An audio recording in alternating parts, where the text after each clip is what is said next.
anger, disappointment, frustration. Jesus felt them all at the same time, and what he did with it can be a lesson for us. You're watching Timeless Talks, timeless subjects, information for life. In Luke 6, Jesus walks into the synagogue just like normal. He goes and starts teaching the variety of people that were there. There were people that were there because they felt that it was an obligation. There were actually some people there who wanted to learn and to obey. There was a man there that had a shriveled up right hand. Some may have just come to see this novelty named Jesus of Nazareth, and others were there that were vicious. They weren't interested in anything he said.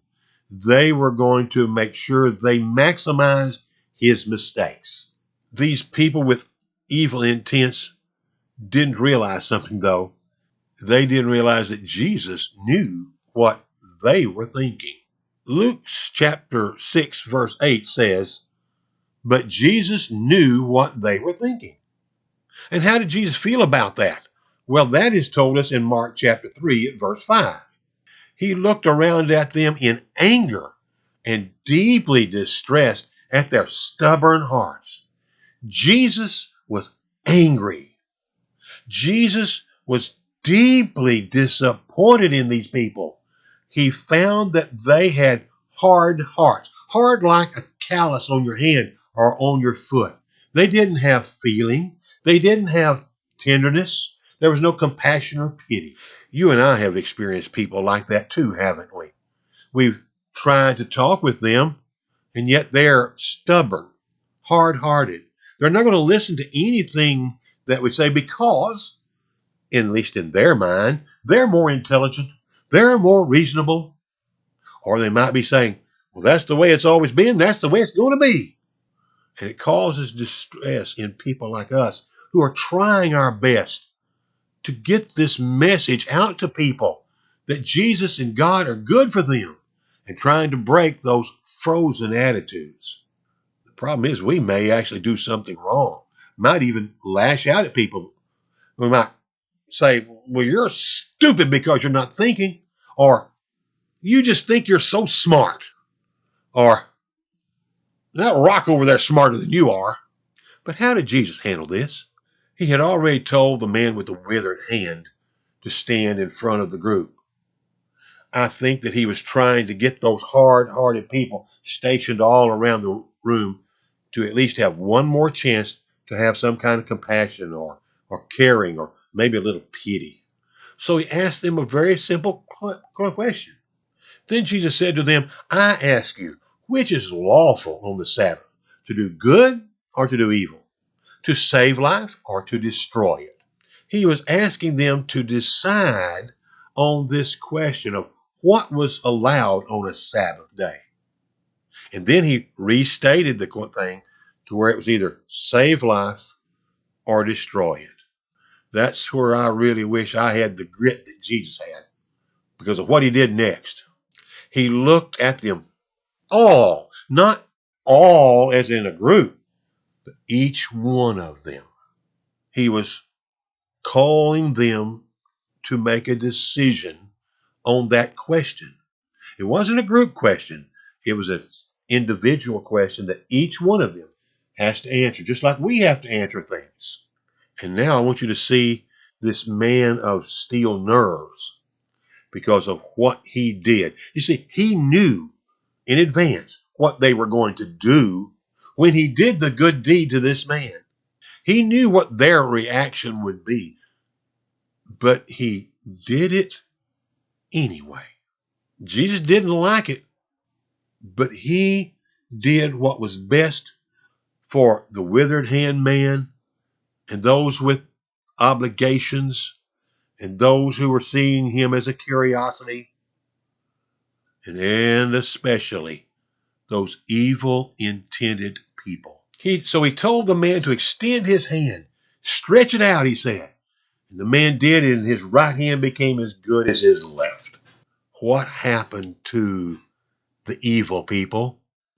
They went crazy. The word in the original here talks about going past the point of insanity. It's senseless rage, crazed with anger. Have you ever seen someone like I have whose eyes glazed over because they were so angry? They bolted out the door, huddled up in their little groups, almost like a little mob, talking about what they're going to do to Jesus for doing these kinds of things. They even found their enemies, the Herodians, who also hated Jesus. And the two groups then started working together to try to figure out how to kill Jesus. Did you notice what Jesus did not do to those evil, hard-hearted people? He didn't work a miracle on them. He allowed them to just continue. Here's what it says over in 2 Thessalonians chapter 2, beginning in verse 10. They perish because they refused to love the truth and to be saved. For this reason, God sends them a powerful delusion so that they will believe the lie, and so that all will be condemned who have not believed the truth, but have delighted in wickedness. Jesus allowed them to become extremists because they didn't love truth, they didn't love Jesus, and they certainly didn't love God. Unfortunately, people are not always going to choose to listen to God or his son, and they will turn on those people and try their best to make them be quiet and get the Jesus religious stuff out of the way. Blessed are you when people insult you, persecute you, and falsely say all kinds of evil against you because of me. You know, we try our best to give them the good news. We want them to see God's kindness and his love and his patience, his grace, his mercy, his forgiving powers.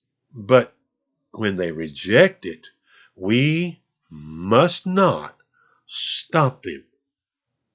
Remember, Jesus didn't stop them. We shouldn't either. If they don't love the truth, we must allow them to believe the lie and become extremists. We must let them choose.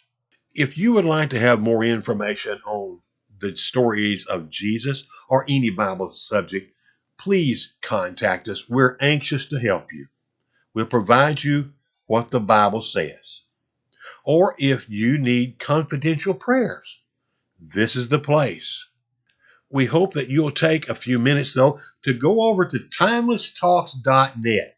There you can see all the videos that we have been doing over the last year and a half.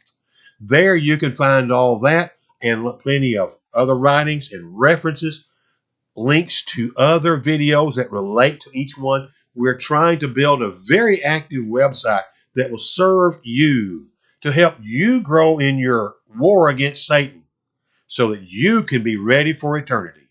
We love you. We care about you here at Timeless Talks, and we want the very best for you. Thank you for watching. And until next time, may the good Lord take a liking to you. Goodbye for now.